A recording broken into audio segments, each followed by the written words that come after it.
itam ci ñaareelu pàcc bi daañu waxtaanee wér-gu-yaram professeur Mamadou Diop la ñuy dalal professeur maa ngi lay nuyu. maa ngi lay fay. di leen vraiment remercier ci invitation bi. très bien ngay chef service bu Institut Curie ci hôpital Aristide Le Dantec bu Dakar Chérif. oui prétexte bi mooy ku ne xam na ni ëllëg mooy le 1er octobre te ku ne octobre am na lu ñu fi lancé ci àdduna bi yëpp di xeex li naan cancer professeur ñu tuddee ko octobre rose. yéen na ngeen ci am taxawaay bu am solo mais bëgg nañ quand même surtout cancer gynécologique yi muy cancer du sein col de l'utérus fan lañ toll ci situation bi fii ci réew mi. waaw am na solo top ci ñuy dellu si chaque fois ci mois d'octobre surtout di revenir ci sensibiliser nit ñi ci cancer gynécologique parce que cancer gynécologique muy cancer du sein ak cancer du col de l'utérus ñooy cancer yi nga xam ne ñoo ëpp ci Sénégal. te mu nekk cancer yoo xam ni cancer u jigéen la te ñëpp gis nañu rôle place su jigéen au niveau de la famille mais aussi au niveau de la société et donc mu nekk loo xam ne lii ñun ci li ñu liggéey ci at yi passé les 15 à 20 dernières années yu mujj surtout Ligue sénégalaise contre le cancer vraiment def nañ ay avancées yu am solo ci surtout concernant Octobre Rose. Vous savez Octobre Rose dafa nekk loo xam ni événement la boo xam ni États-Unis la juddoo. événement la boo xam ni ci société civile la jóge c'est mooy American Cancer Society. comme méngoo maanaam naataango LISCA ñoom ñoo commencé di sensibiliser ci cancer surtout ween. donc pour surtout comme dafa nekk cancer boo xam ni amul benn signe buy wone au début du metti doo yëg dara. te mammographie rek mooy examen bu nga xam ni dina tax ñu teel koo détecter. donc ñu liggéey ci loolu ba fi mu nekk nii ay junni jigéen. ñooy xaar octobre pour def seen dépistage. ce qui veut dire que les conséquences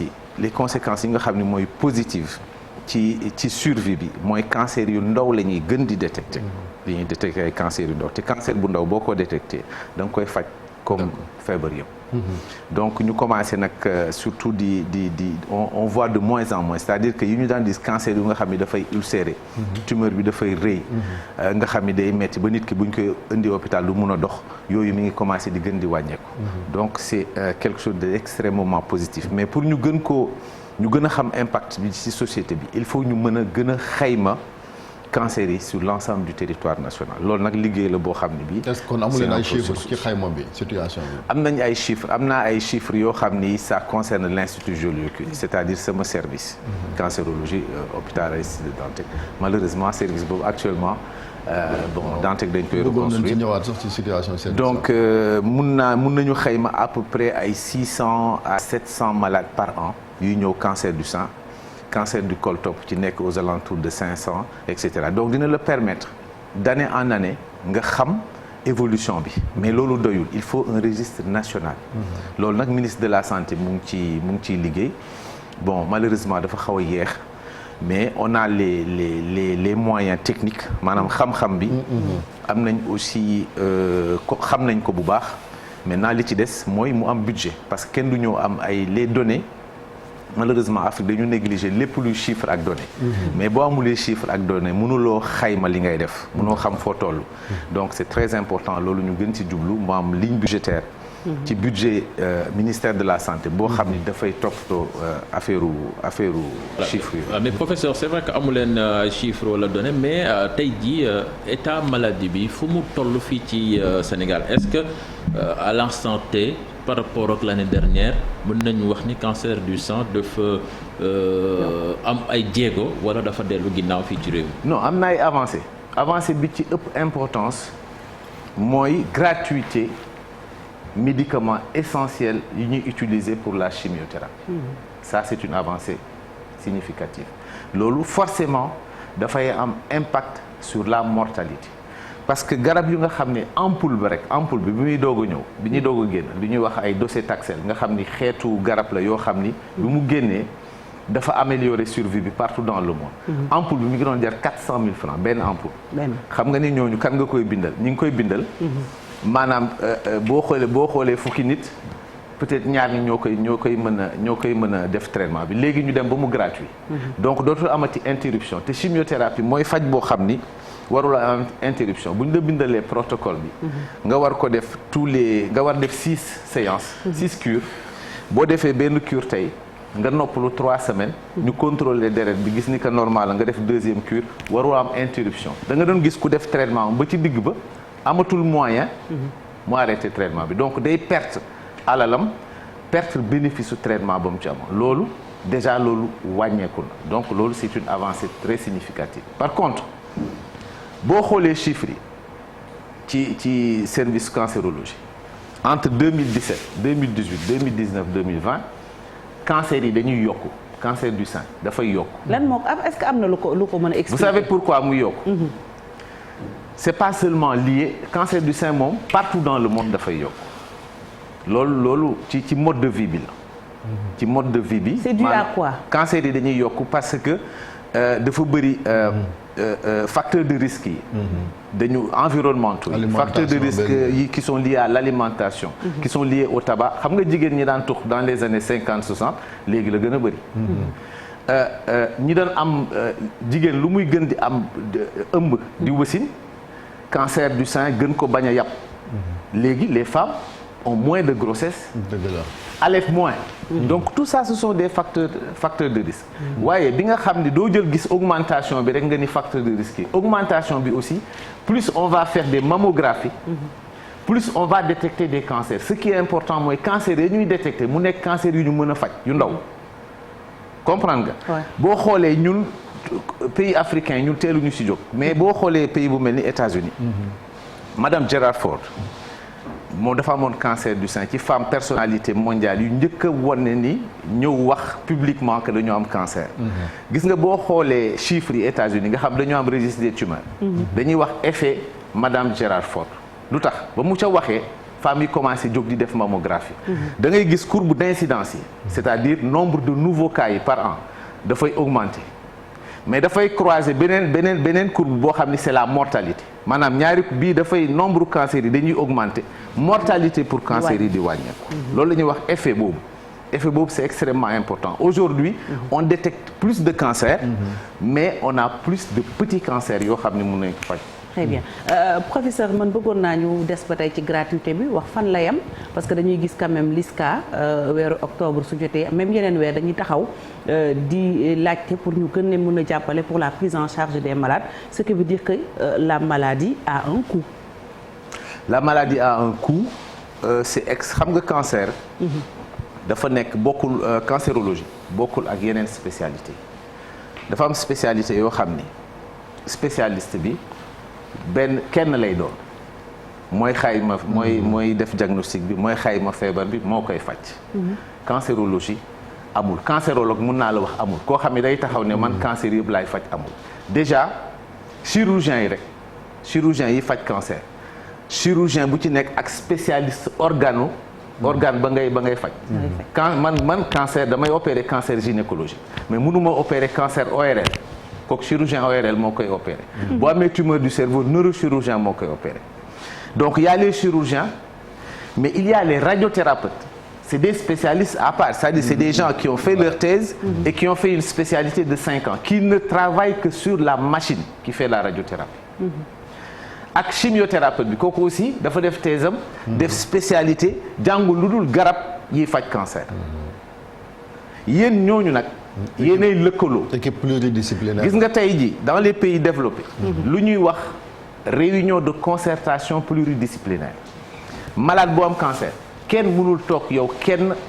définir traitement bi da ngeen di définirandoo stratégie de traitement bi ensemble ngeen signer. donc c'est médico-légal. donc c'est une spécialité vraiment à part. moo tax ñuy créer ay centres anti-cancéreux nga xam ni spécialistes yëpp dañ leen di regrouper ci benn place. malheureusement loolu amaguñ ko fi malade bi day ñëw def lii fii bu fa jógee dem jël otoom dem defi analyse bi fii. te loolu day am impact ci traitement. mais bien sûr psychologiquement c'est extrêmement pénible. pour les malades. Malheureusement dafay am impact sur la survie mais bon il y a un projet de construction d'un centre anticancéreux à Diamniadio on a posé la première pierre il y a 1 an.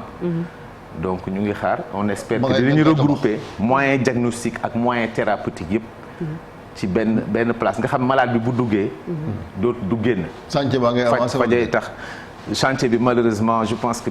pierre bi rek fa nekk pour le moment on espère que ça va. On voit de plus en plus également ay jeunes femmes yoo xam ne dañuy am cancer bu njëkkoon peut-être dañ doon wax benn âge bi boo fa amee nga dem def de ce dépistage mais léegi dañuy gis de jeunes femmes 19 ans 20 ans am cancer du sein am cancer du col. Absolument cancer du sein moom liñ ci seetlu dafa am ndono dafa am loo xam ni dafay nekk ci deretu nit ki maanaam c'est génétique léegi li ñu seetlu aussi ci cancer du sein mooy nit ku ñuul muy africaine américaine wala native africaine ñi nga xam ni fii la ñu cosaanoo ñooñu lay gën a survenir à un âge plus jeune que les caucasiennes ñi nga xam ne dañu weex loolu moom c'est des statistiques mondiales moo tax boo gisee ñun au Sénégal au lieu de dire qu'on fait la mammographie à 50 ans dañuy wax dañ koy def à 40 ans mais boo xoolee dans les normes mondiales c'est à 50 ans donc daf ci am loo xam ni du rekk ci environnement bi ak ci lekk bi dafa am loo xam ni ci deret lay nekk c'est génétique. kon loolu moo tax ñuy ñaax xale yu jigéen yi ñu jël vaccin bi parce que vaccin bi ñu ngi ko fi tudd mais ñu am na si ñoo xam ne dañ ko ragal. waaw vaccin bi ça n'a rien à voir avec le cancer du sein. c'est le cancer du col. Col de l'utérus, c'est vrai. Ok. Cancer du sein amul vaccin. C'est vraiment une maladie générique multiforme avec plusieurs causes. Cancer du col moom xam nañu doomi jàngoro virus bi koy joxe identifié nañ ko xam nañ ko malheureusement tranche d'âge bi nga xam ne ci la ñuy vacciner du tranche d'âge bi nga xam ni moo habituel adolescente la ñuy vacciner boo xoolee au départ bi vaccin bi ñëwee nit ñi xam nga vaccin moom nit ñi dañuy yab vaccin chaque fois bu ñu même Covid bu vaccin bi ñëwee lu nekk day colporter ay fake news ay fausses rumeurs te bii aussi dañ doon wax ni que dañu bëgg a yàq suñu jigéen ñi moo tax ñu leen di vacciner pour que ñu mun a am sexualité bu leen neex tu vois loolu lañ doon wax alors ça a fait vraiment def na en sorte que vaccin bi teelul wër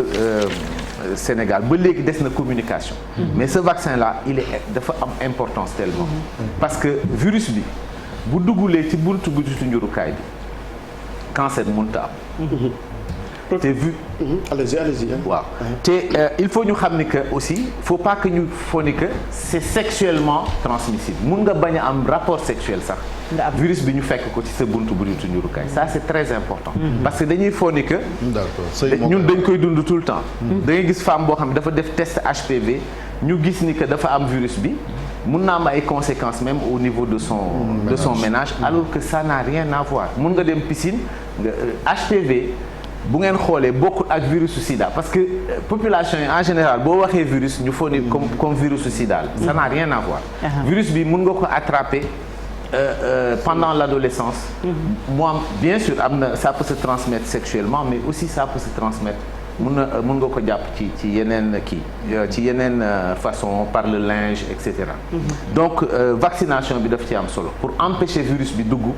ci au niveau du col mais femmes yu bëri virus bi dafay ñëw ci seen col maintenant daf ci am proportion boo xam ni 10% ñoo xam ni dañuy garder virus bi dañuy am persistance ñooñu noonu population boobu ñooñu moo xam ñu ciy def cancer du col ëllëg moo tax dafa am faj bi comment dirais-je lutter contre le cancer du col aujourd'hui dafa am ñetti pàcc dafa am vaccination mais vaccination bi doyul après il faut le dépistage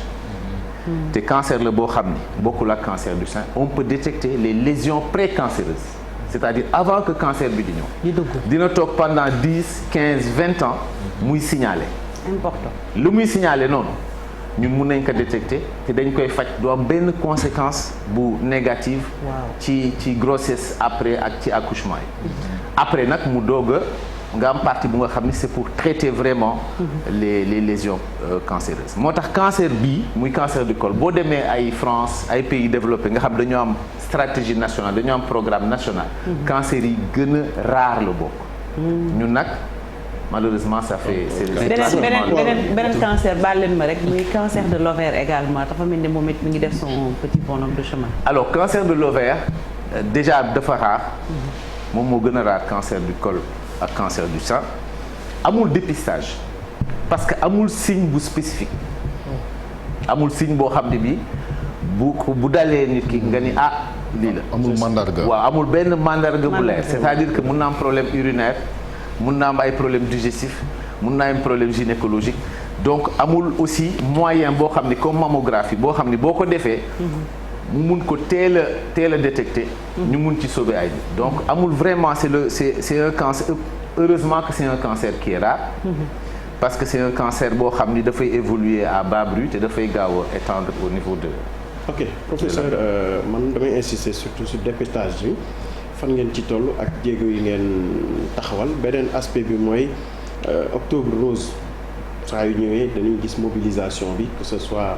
vous les acteurs mais également même ñi yëngu ci wàllu presse bi ak ONG yi ngeen ci àndal est-ce que jotul tamit ngeen bañ a limité wu ci mois octobre kese mais di ko amal au moins chaque semestre nga may activité pour gën a insister ci sensibilisation donte am na ci ay jéego. ok loolu bu fekkoonte ni mun na nekk dans la pratique moom la ñuy def parce que boo xoolee LISCA dafa nekk ONG boo xam ni c'est une référence même au niveau de l'Afrique fu ñu mën ci dem tamit la LISCA dañ leen di présenter comme un exemple mais boo xoolee LISCA lan mooy composition conseil d'administration il y a des professionnels de santé comme man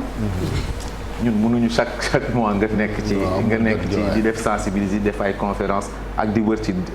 Sénégal di def dépistage bien que c'est vraiment une excellente chose daf ci am ay association yoo xam ni spécifiquement dañuy lutter contre le cancer ak ay association comme association des femmes médecins association des sages-femmes ay association généralistes mais dañuy am ak ay bonne volonté ñooñu aussi dañoo am seen activité donc mais du rek octobre dafa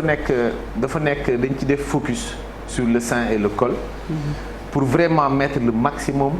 de moyens trouver ay sponsors vraiment xam nga au début bu ñu doon def octobre rose parce que mammographie ay 60 000 80 000 francs la tous les 2 ans am na ñoo xam ne mënuñu ko xalaatuñ ko sax ñu wut ay sponsors gis les radiologues privés ñu nangu wàññi ba 30 000 francs ñun ñu wut ay sponsors pour fay 15 000 francs yi femme bi fay 15 000 francs ñu dem ba après bu ñu amee gën a am moyen ñu dem ba pour ñenn ñi nga xam ni vraiment amuñu dara mu gratuit ñi néewoon doole ñoo doon ñëw octobre rose mais léegi da ngay gis ñoo xam ne dañuy ñëw ak seen oto donc c'est un autre effet psychologique c'est-à-dire c'est l'effet de masse les femmes ont moins peur d'aller donc dafa am beneen effet boo xam ne bi c'est très très très positif c'est des milliers de femmes qui attendent octobre pour aller faire leur mammographie comme si c'était quelque chose de fétiche. Comme ni Ibou wax octobre rose am na impact ci lutte contre le cancer. Absolument ça c'est mais encore une fois ñun on le sait parce que on voit sur les chiffres nombre de mammographies yi di augmenter chaque année en plus de ça l'État aussi a accompagné en mettant en place des appareils de mammographie en donnant des bourses de formation pour des radiologues parce que boo defee mammographie man mun na am naa ci xam-xam mais ki nga xam ne mooy signé radiologue lay nekk donc yooyu yëpp c'est un effet global boo xam dañ ko war a gën a renforcer yoo xam ni vraiment ça a un effet octobre rose je peux dire que il y a un effet positif bu fekkee cancer du col on va dans les régions dañuy former sage-femme yi nekk dans des zones reculées pour des techniques yoo xam ni bu ñu détecter nu ñuy détecter lésions précancéreuses maanaam avant cancer bi di ñëw ba pare nu ñu koy faje ba pare dañuy yóbbaale matériel bañ fay bàyyi consommable bi ak appareil thermoablation bi ak appareil cryothérapie boo xam ne dañ koy bàyyi ci centre de santé te yooyu aussi c'est des sponsors yu mag yu nekk ci dëkk bi ñoo ñu ciy jàppale. D'accord alors professeur dama bëggoon ñu dellusiwaat ci li nga xamante ne moom mooy vaccination bi on le sait la vaccination ce n'est pas toujours efficace à 100%. ñaata la ñu mën a xayma taux d'efficacité vaccination bi contre le col de l'utérus et puis beneen bi mooy en termes de ressources humaines ñu ngi ko doon gis la dernière en tout cas démb ci lu jëm ci wàllu maladies cardiovasculaires yi lu jëm ci wàllu cancer tamit est-ce que on a suffisamment en tout cas de personnel ay nit ay spécialistes yoo xamante ne war nañ mën a tontu jafe-jafe population yi ci wàllu boobu. Alors d'abord ci vaccin bi on a des preuves vraiment formelle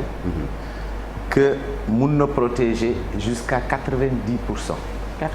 Sur les lésions précancéreuses. boo jëlee dëkk yi njëkk a commencé di vacciner nga xam ne ñoom dañuy vacciner jigéen ñi ba léegi dañuy vacciner góor ñi parce que góor ñi aussi dañ dul feebar mais ñooy transmettre virus bi quelque part aussi donc les jeunes garçons et les jeunes filles dañuy vacciner. fu mel ni Australie ce sera le premier pays à éradiquer complètement le cancer du côlon. Donc affaire u ndax vaccin bi baax na ak baaxul loolu ku ci nekk di wax mooy da nga bëgg a tardel nit. Malheureusement ba léegi am na sax ci personnel de santé bi ñoo xam ni fake news yi. moo tax danger fake news. c'est extrêmement grave. dafa dugg seen xol ak seen xel ba ñun bu ñu demee di wax ci vaccin bi ñu ne ñu ba léegi ñu lay laaj ndax vaccin bi réellement. c'est efficace est-ce que vaccin non loolu dépassé nañ ko. ay Canada États-Unis ñooñu góor ñi la ñuy dem di vacciner passé nañu vacciner jigéen ñi ñu ngay vacciner góor ñi. Donc alors que ñoom c'est un cancer qui est extrêmement rare donc le vaccin il est efficace. L'objectif mooy nga atteindre 70% de couverture malheureusement. Sénégal dindi na ay vaccin ba vaccin ya périmé. Covid bi tam bi mu ñëwee arrangé wul affaire parce que boo tuddee vaccin et puis c'est toujours enfin c'est mentalement nga ñëw sa doom ñu ne la 9 ans da nga koy vacciner ci cancer boo xam ni cancer bi dans 20 ans 30 ans lay ñëw xam nga les gens ne sont pas encore donc communication bi dañ ko war a gën a dooleel canceru xale yi nag moom dañ ko war a gën a xale yi fan la toll moom par rapport aux enfants quand même. Cancer. Alors canceru xale yi c'est beaucoup plus rare déjà. Ensuite cancer yu xale yi yu ci bëri mën nañ ko faj. dañ koy faj mu wér. par la chimiothérapie. yu ci ëpp c'est des cancers c'est des lymphomes c'est des cancers yu deret. yu ci ëpp mën nañ ko faj mu wér. Malheureusement amul aussi dépistage. foofu aussi il faut être simplement ànd ak vigilance. bu xale bi biir bi di gonfler wala bët bi changer pour ay rétinoblastome ak yenn yi ñu bañ koo négliger. xam nga fii dañuy souvent xale dafay feebar ñu daal ne bon dafa siburu wala dafa lii. di ko traiter wala bëñ yi la et cetera non. il faut toujours avoir la vigilance ñu teel ko gis cancer moom. dépistage tel ko gis rek. moom mooy facile. dafa posé woon benn question. sur les ressources humaines. Alors ressources humaines c'est la base de tout en médecine. C'est-à-dire mënuloo damay joxe exemple rek c'est pas des critiques que je fais mais je veux simplement attirer l'attention sur loo xam ne lii souvent daf ñuy arrivé dañuy tabax hôpital bu bees. hôpital bu mucc ayib. am équipement yi ci nekk yëpp mais ba ñuy commencer di poser première pierre ak ba ñuy def conception bu bâtiment ba xalaatuñu ressources humaines loolu mooy arrivé ngeen gis hôpital bu ñu tabax ba mu pare te du mën a fonctionner dina toog ay at du fonctionner ay at laa lay wax du fonctionner du am ay ingénieur de maintenance du am ay technicien de maintenance te personnel médical aussi il faut ñu gis ni que pour man c'est très important question bi parce que tey jii da ngay gis hôpitaux yi dañuy recruter ku leen neex da ngay dem ci hôpital boo xam ne ay prestataires yu dul jeex li ñu leen di fay mais mënuñu ci sax paas nga bëgg nag nit ki nekk ci hôpital ba di fa liggéey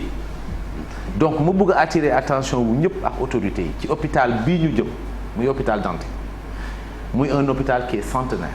qui a formé mais des centaines et des centaines de spécialistes de toute l'Afrique.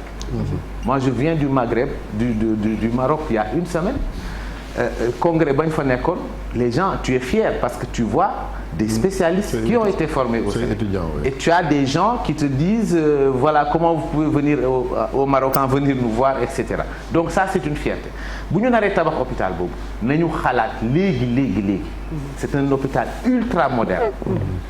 ressources humaines u Dantec yii nekk Dantec mënuñu liggéey ci hôpital boobu il faut ñu am ñu requalifier dafay am ay logiciel système de rendez-vous bi du ku ñëw 5 heures du matin rek ñëpp dajaloo foofu donc c'est autre chose il faut de nouveaux postes c'est ça de nouvelles fonctions loolu tey lañ koy préparer du ñu xaar ba hôpital ba pare nga jël ñi nga xam ne ay techniciens maintenance yoo xam ne ils ont été formés sur le tas nga indi leen loo xam ni la gestion de la maintenance c'est de l'électronique nga indi leen teg leen foofu ne leen dañuy liggéey duñ ko mën c'est pas de leur faute léegi la ñu war a commencer